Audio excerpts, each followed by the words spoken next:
जब भगवान विष्णु ने अपने सबसे उग्र रूप नरसिंह के रूप में प्रकट होकर अधर्मी हिरण्यकश्यप का वध किया, तो एक सवाल खड़ा हुआ।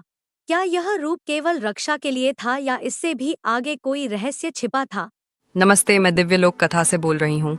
आज हम जानेंगे एक अद्भुत और रहस्यमयी सत्य। ये कथा सिर्फ कहानी नहीं बल्कि आस्था, शक्ति और ज्ञान का प्रतीक है। अंत तक जुड़े रहिए, क्योंकि ऐसा रहस्य आपने पहले कभी नहीं सुना होगा। अगर आप भी सनातन धर्म की गहराई में डूबना चाहते हैं तो हमारे चैनल दिव्य लोक कथा को अभी सब्सक्राइब कीजिए। हर दिन एक नई कथा, एक नया रहस्य, सिर्फ आपके लिए। जब भगवान विष्णु ने अपने सबसे उग्र रूप नरसिंह के रूप में प्रकट होकर अधर्मी हिरण्यकश्यप का वध किया, तो एक सवाल खड़ा हुआ। क्या यह रूप केवल रक्षा के लिए था या इससे भी आगे कोई रहस्य छिपा था? कहते हैं नरसिंह भगवान का क्रोध इतना प्रचंड था कि ब्रह्मा, इंद्र, यहाँ तक कि लक्ष्मी भी उन्हें शांत नहीं कर सकी। तब उस ब्रह्मांडीय उग्रता को शांत करने के लिए एक शक्ति को बुलाया गया, भगवान शिव के शरभ अवतार को।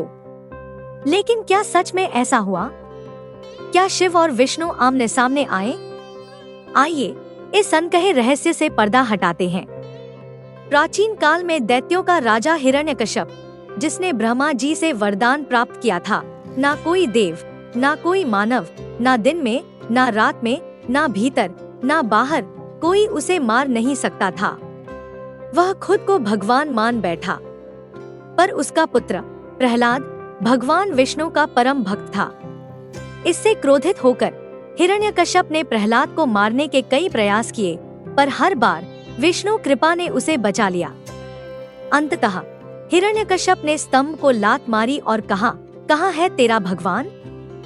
और उसी स्तंभ से प्रकट हुए नरसिंह, आधा सिंह आधा मानव। ना दिन था ना रात, संध्या थी, ना भीतर था ना बाहर, चौखट थी, ना शस्त्र था, नख थे। वध हुआ, अधर्म का अंत हुआ। पर कहानी यहीं खत्म नहीं होती। हिरण्यकश्यप के वध के बाद नरसिंह भगवान का क्रोध और उग्रता शांत नहीं हुई। वह विकराल हो चुके थे। उनकी गरज से दिशाएं कांपने लगी। देवता भयभीत हो गए। लक्ष्मी माता, प्रहलाद, कोई उन्हें शांत नहीं कर सका। ब्रह्मांड में संतुलन बिगड़ने लगा। तब ब्रह्मा और अन्य देवताओं ने भगवान शिव का आह्वान किया कि वह इस उग्रता को शांत करे। भगवान शिव ने शरभ नामक अवतार धारण किया। यह एक ऐसा रूप था जो आधा सिंह आधा पक्षी था।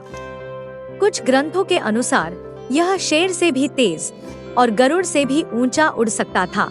शरभ का रूप इतना शक्तिशाली था कि वह किसी भी उग्र रूप को नियंत्रित कर सके। शिव जी ने नरसिंह रूप को शांत करने का प्रयत्न किया। कुछ मान्यताओं में कहा गया है नरसिंह और शरभ के बीच घोर युद्ध हुआ।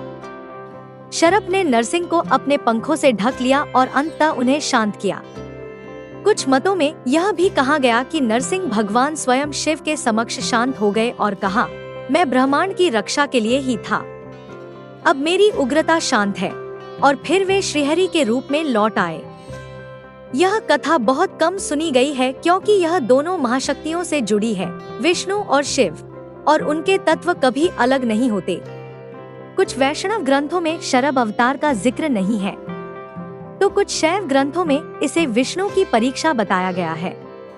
लेकिन एक बात निश्चित है, जब भी संसार में संतुलन बिगड़ता है, वह शक्ति प्रकट होती है जो संपूर्ण ब्रह्मांड को संभाल सके। तो क्या भगवान शिव और विष्णु कभी आमने सामने आए, या ये केवल एक ब्रह्मांडीय लीला का हिस्सा था? क्या यह केवल रूपांतरण था या शक्ति का मिलन?